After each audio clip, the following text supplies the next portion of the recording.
Déclic, Julie Morel. Bienvenue à toutes et tous dans Déclic. On est très heureux de vous retrouver pour ce nouveau numéro avec un sommaire varié. On va s'intéresser ce soir au projet de refroidissement de la Terre. Certains imaginent aujourd'hui dévier les rayons du soleil pour limiter le réchauffement climatique. On appelle ça de la géo-ingénierie et ça soulève de très nombreuses questions que nous soumettrons ce soir au climatologue François Massonnet. 2000 milliards de dollars de dividendes pourraient être distribués aux actionnaires dans le monde en ce début de 2022.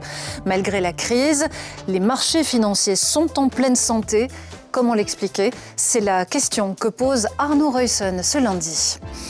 25 ans de crimes et de massacres impunis au Congo, c'est ce que nous raconte Thierry Michel dans son dernier film, L'Empire du silence, un film coup de poing à voir de toute urgence pour comprendre la tragédie de ce pays à la fois si loin et si proche. Thierry Michel est notre grand invité ce soir. Romelu Lukaku a récemment écopé d'une amende de 500 000 € pour avoir critiqué son club Chelsea et la stratégie du coach Thomas Tuchel dans laquelle il ne s'épanouit pas. Une amende qui pose la question de la liberté d'expression des athlètes et qui a interpellé Michel Lecomte. Il nous dira pourquoi c'est Déclic et c'est parti.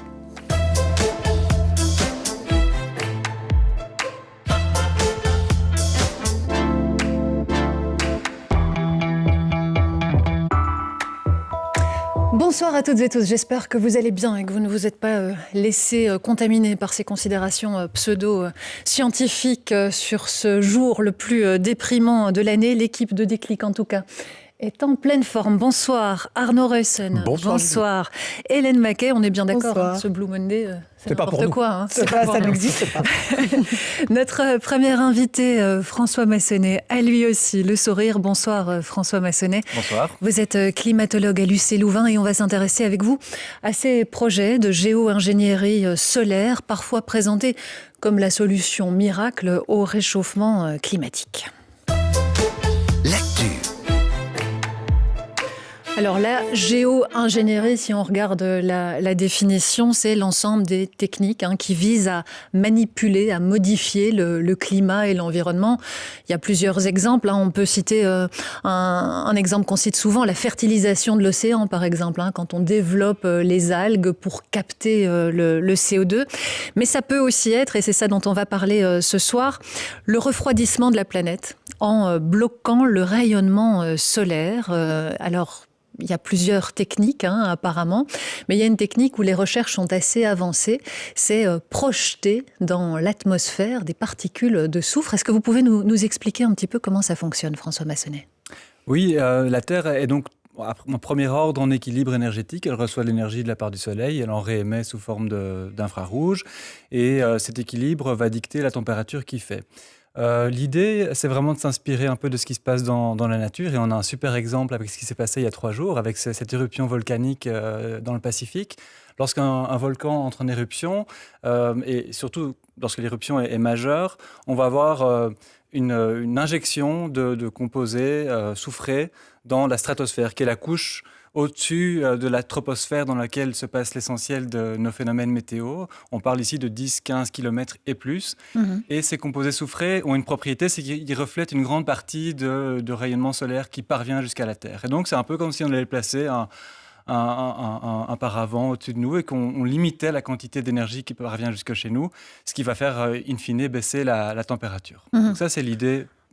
On vient de voir ça, vous le dites, avec les éruptions ou l'éruption sur les îles Tonga. On a vu ça au début des années 90 aux Philippines, avec le Pinatubo en 91. Et là, on avait remarqué, si j'ai bien lu, que pendant 1 an, en fait, la température moyenne à la surface de la Terre avait diminué à cause de cette éruption majeure. Donc, ça a un impact très significatif, ça c'est clair. Ah oui, ça, c'est certain. En fait, quand on regarde les relevés de température, on a 3 éruptions le Lagung, le Chichon et le Pinatubo, qui ont donné des telles baisses de température qui ont été vraiment enregistrées. On parle de 0,1, 0,2, parfois 0,3 degrés en moyenne mondiale, ce qui est vraiment non négligeable quand on se rappelle les chiffres de contenir l'augmentation de température à 1,5 degré. Mais ce sont des baisses temporaires. On a des baisses pendant une année, 2 années, parfois 3 si l'éruption est vraiment majeure, avant que les températures reviennent aux valeurs qu'elles avaient avant l'éruption.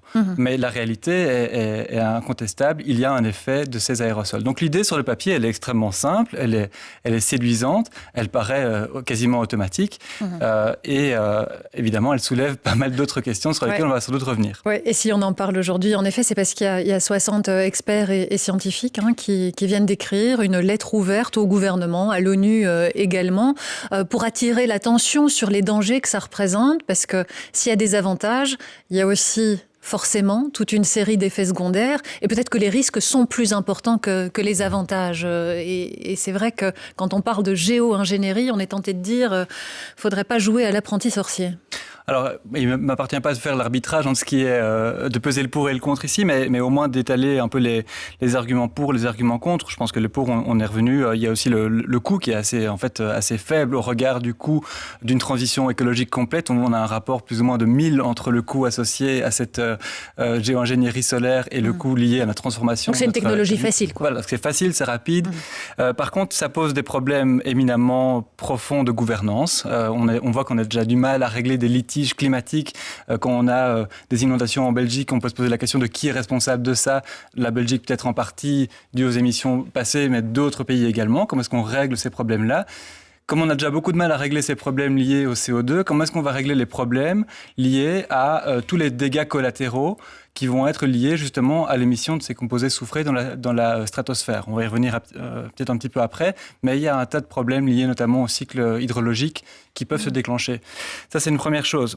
Oui, concrètement, pour aller un peu plus loin sur cette question-là, si on émet ces particules de soufre dans l'atmosphère, ça va perturber par exemple les moussons et la manière dont on cultive sur une bonne partie du globe. Ce n'est qu'un exemple. Voilà, donc là, l'effet au premier ordre, ça va être une baisse de température, mais le climat, c'est plus que la température. Le climat, c'est l'ensemble des paramètres, dont la température, mais aussi la précipitation, la vitesse du vent, qui caractérise le temps qu'il fait à tous les endroits de la Terre. Et ce que les études suggèrent, c'est que si on parvient avec la géo-ingénierie solaire à diminuer la température, le cycle hydrologique, lui, va avoir tendance à diminuer, mais plus que ce qu'il aurait diminué si on avait baissé la température via des réductions d'émissions de CO2, parce que l'effet du soleil est un peu plus fort. Ce qui va donc perturber les régimes de moussons dans des zones où des populations très nombreuses vivent. On passe à l'Asie du Sud-Est, notamment. Et très dépendante de l'agriculture. Ce qui va redistribuer les cartes, notamment pour les stocks d'eau potable.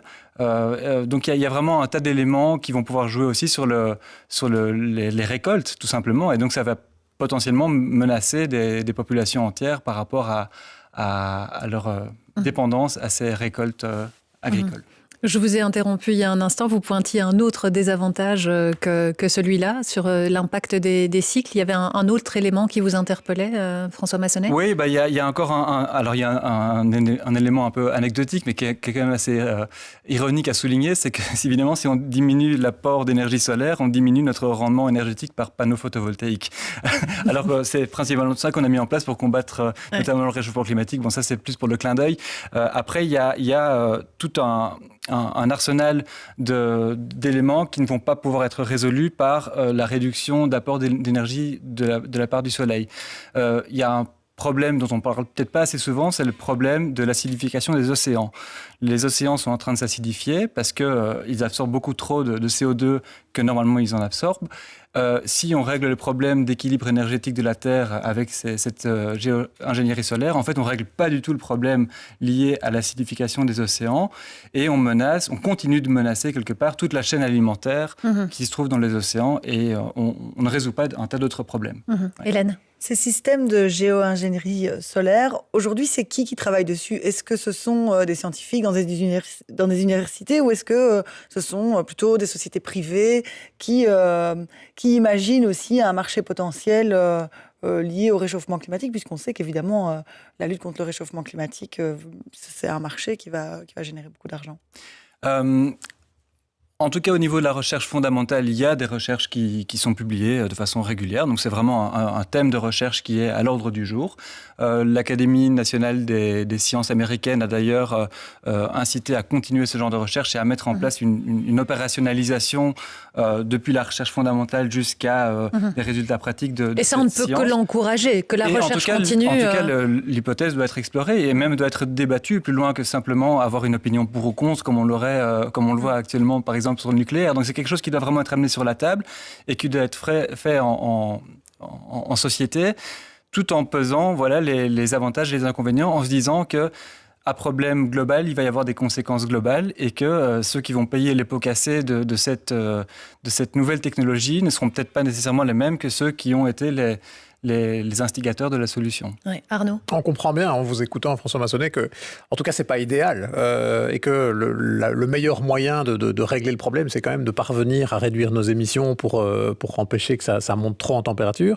Mais si on devait ne pas y parvenir, parce qu'on voit bien que c'est extrêmement compliqué, est-ce que ce ne serait pas une mesure d'urgence à un moment donné nécessaire pour faire un peu simplement redescendre la température, pour éviter qu'on atteigne des seuils qui nous font presque basculer, alors là, dans l'inconnu complet? Mais c'est un peu pour ça que cette solution a le vent en poupe, c'est parce qu'elle répond à notre incapacité à résoudre le problème à la racine.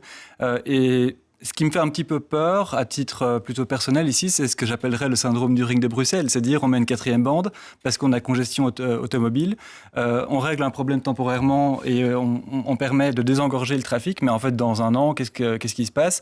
En créant un appel d'air, on a plus de voitures qui empruntent le ring de Bruxelles et on est de nouveau à saturation. Donc le risque, c'est qu'en se reposant sur ce genre de technologie, on fait plus d'efforts par ailleurs. Mais le risque est simplement qu'on détourne l'attention sur le problème véritable, qui est un problème lié au CO2, et qu'on retarde l'action climatique. C'est un peu comme si quelqu'un était en surpoids parce que cette personne mange trop de sucre. Elle va voir son médecin qui lui dit arrêtez de manger du sucre, et au lieu d'arrêter de manger du sucre, cette personne va commencer à faire de la liposuction pour perdre du poids. Et il y a tout un tas d'autres problèmes liés à l'excès de sucre, peut-être un diabète qui va apparaître plus tard, qui seront la conséquence de ce régime qui n'est pas bon. Donc c'est quelque part regarder un petit peu ailleurs que là où on devrait regarder en profondeur. Merci beaucoup François Massonnet pour ces explications sur les limites, on le comprend bien, de la géo-ingénierie, même si ce sont des technologies qu'il est important d'explorer aussi, on le comprend, mais avec certaines limites. Merci beaucoup François Massonnet. Merci à vous. La question